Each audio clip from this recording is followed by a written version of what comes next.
केंद्र की मोदी सरकार ने विशेष सत्र बुलाया। 28 से 22 सितंबर तक ये विशेष सत्र बुलाया है। जब केंद्र सरकार ने ये सत्र बुलाने के लिए राष्ट्रपति को चिट्ठी भेजी, तभी ये तय हो गया था कि कुछ ना कुछ मोदी सरकार बड़ा करेगी। आज मोदी सरकार ने एक कमेटी बनाई है, एक देश एक इलेक्शन, और उसका अध्यक्ष बनाया है पूर्व राष्ट्रपति रामनाथ कोविंद को। इस देश में 1952, 1957, 1962 और 1967 में एक साथ लोकसभा और विधानसभा के चुनाव हुए। हालांकि 1968-69 में कई स्टेट सरकारें गिरी और 1971 में अलग अलग चुनाव होने लगे। वन नेशन वन इलेक्शन, आज केंद्र सरकार ने उसके लिए एक कमेटी बनाई है, रामनाथ कोविंद जी को उसका अध्यक्ष बनाया है।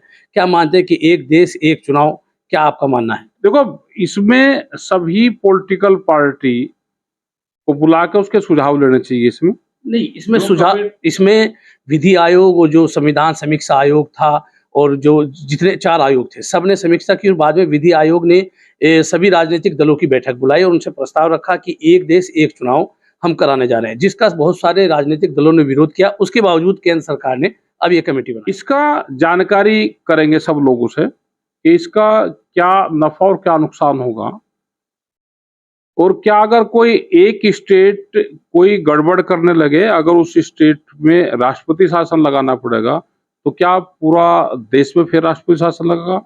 उस स्थिति में उस स्टेट का क्या होगा?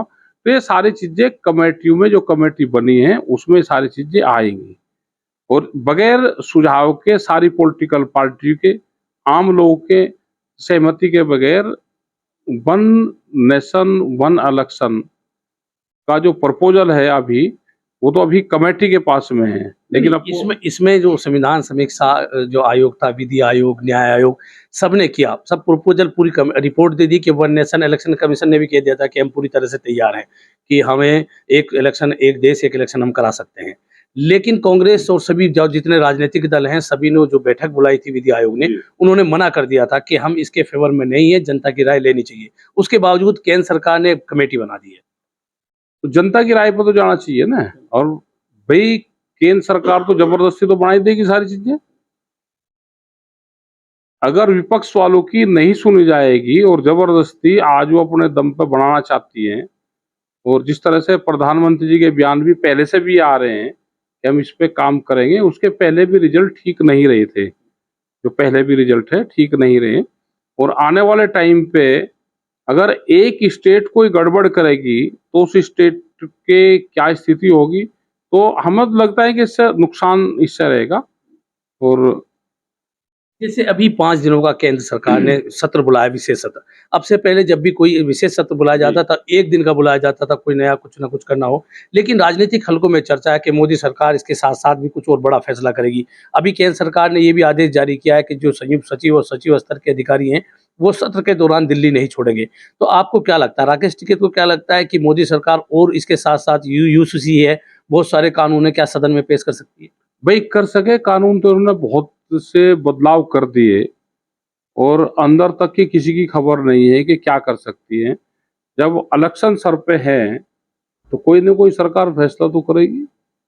तो अभी कांग्रेस के अध्यक्ष खड़गे जी का बयान आया है। उन्होंने कहा कि ये सरकार मुद्दों से ध्यान हटाना चाहती है, बेरोजगारी से, महंगाई से। वो तो बिल्कुल ठीक कह रहे हैं। भाई, उस पर तो ध्यान है ही नहीं ना। भाई, ध्यान तो हिंदू मुस्लिम पे है, दूसरे और जो एजेंडे हैं उस पे है। बेरोजगारी पे ध्यान नहीं है, महंगाई पे ध्यान नहीं है, किसानों पे ध्यान नहीं है, मजदूर, आदिवासी, इन पे किसी पे सरकार का ध्यान नहीं है। ये इस तरह के एजेंडे जाती हैं कि एक बहस उसी चीज पर होती रहे, और जो मेन मुद्दे हैं उनसे लोग भ्रमित हो जाए, उससे लोग हट जाए। इसी तरह का प्रचार ये सरकारें करती है। अब 5 दिन के सत्र में क्या लेकर आएंगे, कोई ना कोई एजेंडे इन्होंने जरूर तय कर रखे होंगे। तो अब जैसे विपक्ष इकट्ठा हो रहा है, आप चूंकि राजनीतिक नहीं है, तो क्या लगता है विपक्ष भाजपा सरकार के बीच में मुकाबला कर पाएंगे मोदी जी से? देखो, अब अगर ये आए नेता पे कि नेता कौन होगा इस उसका, इनको कमेटी बनानी चाहिए 5 आदमी की, और वो कमेटी काम करे। लीडरशिप पे अभी इनको ध्यान नहीं देना चाहिए, क्योंकि मुकाबला अकेले एक पार्टी से नहीं है। सरकार है, षड्यंत्रकारी सरकार से मुकाबला है, जिसने सब संसाधन अपने कब्जे में कर लिए। इलेक्शन में तो हेलीकॉप्टर भी इनको नहीं मिलेंगे। वो भी बयान आया ना कि हेलीकॉप्टर सारी किराए पे ले लिए, तो यहाँ से मिलेंगे ही नहीं इनको। इन्होंने पूरे सिस्टम पे कब्जे कर लिए इन्होंने, तो उससे मुकाबला करने के लिए बड़ी ताकत की जरूरत इनको पड़ेगी। तो विपक्षी दलों को क्या आपकी सलाह होना चाहिए? क्या उनको सड़क पर उतर के आपकी तरह आंदोलन करना चाहिए, तभी सक्सेस होंगे, या ऐसी मीटिंग के माध्यम से वो भारतीय जनता पार्टी से जीत सकते हैं? नहीं, अपना प्रोग्राम में बना रहे होंगे। हमने तो ये कहते हैं हम कि आदमी जब पॉलिटिकल पार्टी है तो सत्ता में रहे, और सत्ता में नहीं रहे तो फिर संघर्ष में रहे।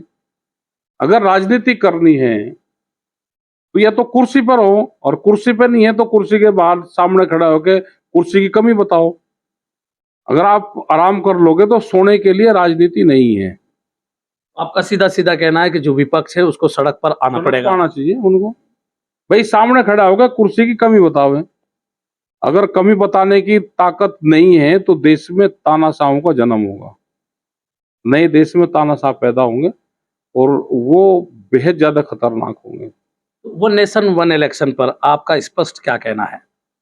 इसकी जानकारी करेंगे, इसमें पॉलिटिक्स में नहीं, इसका क्या नफा क्या नुकसान होगा, इसका सोचकर जब इस पर बयान देंगे हम किसी के पक्षधर नहीं है, ना सरकार के ना विपक्ष वालों के, लेकिन इसका नफा और नुकसान क्या होगा आम जनता में, तो इसमें पूरा विचार विमर्श कर जब इस पर हम बताएंगे।